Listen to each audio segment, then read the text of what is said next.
5 अगस्त 2019 को मोदी सरकार ने घाटी से विशेष राज्य का दर्जा वापस ले लिया था और केंद्र सरकार ने घाटी को 2 हिस्सों में बांटा और दोनों को केंद्र शासित प्रदेश का दर्जा दे दिया गया।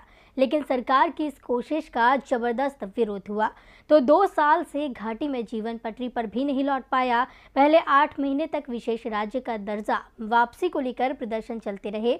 उसके बाद महामारी के चलते सब कुछ बंद हो गया, लेकिन अब घाटी में चुनाव कराए जाने की सुगबुगाहट तेज हो गई है। देखिए ये रिपोर्ट। जम्मू कश्मीर में नए चुनाव कराने के संकेत मिल रहे हैं। गृह मंत्रालय में घाटी को लेकर लगातार बैठकों का दौर चल रहा है। 3 साल से घाटी में चुनी हुई सरकार नहीं है। पहले राज्यपाल शासन और फिर राष्ट्रपति शासन लगाया गया।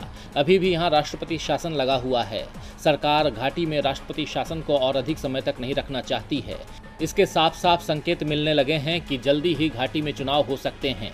इसे लेकर पीएम मोदी ने दिल्ली में बड़ी बैठक बुलाई है, जिसमें घाटी के प्रमुख राजनीतिक पार्टी नेशनल कॉन्फ्रेंस, पीपल्स डेमोक्रेटिक पार्टी, जेकेएपी सहित सभी क्षेत्रीय पार्टियों को न्योता दिया गया है। 24 जून को ये बैठक पीएम आवास पर होगी। पीडीपी को छोड़कर सभी पार्टियों ने बैठक में शामिल होने के संकेत दिए हैं। पीडीपी की ओर से कहा जा रहा है कि पीएम के न्योते को लेकर वो पहले अपनी पार्टी के अंदर सदस्यों की राय जानेंगे, उसके बाद ही फैसला लेंगे। वैसे संकेत यही हैं कि राज्य के लगभग सभी दल बैठक में शामिल होने को तैयार हैं। बैठक के एजेंडे को लेकर सरकार की ओर से तो कुछ साफ नहीं कहा गया है, लेकिन दावा किया जा रहा है कि ये बैठक घाटी में चुनाव कराए जाने को लेकर बुलाई गई है।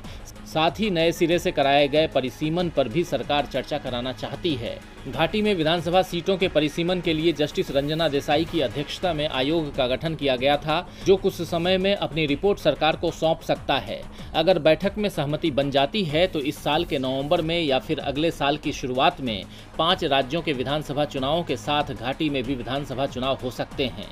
सरकार की कोशिशों को नेशनल कॉन्फ्रेंस का समर्थन मिलते दिखाई दे रहा है।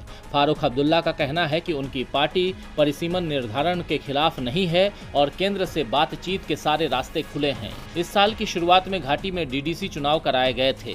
खास बात ये कि जिन स्थानों पर सरकार 3 साल से लोकसभा चुनाव नहीं करा पाई, वहां डीडीसी चुनावों में लोगों ने बढ़ चढ़कर हिस्सा लिया। डीडीसी चुनाव के बाद से ही सरकार घाटी में विधानसभा चुनावों की तैयारी कर रही थी, लेकिन अचानक ही देश में महामारी की दूसरी लहर आने के चलते ये तैयारियां पटरी से उतर गई थीं। लेकिन अब हालात सही होते दिख रहे हैं, जिसके बाद घाटी में चुनाव की तैयारियां भी शुरू हो गई हैं।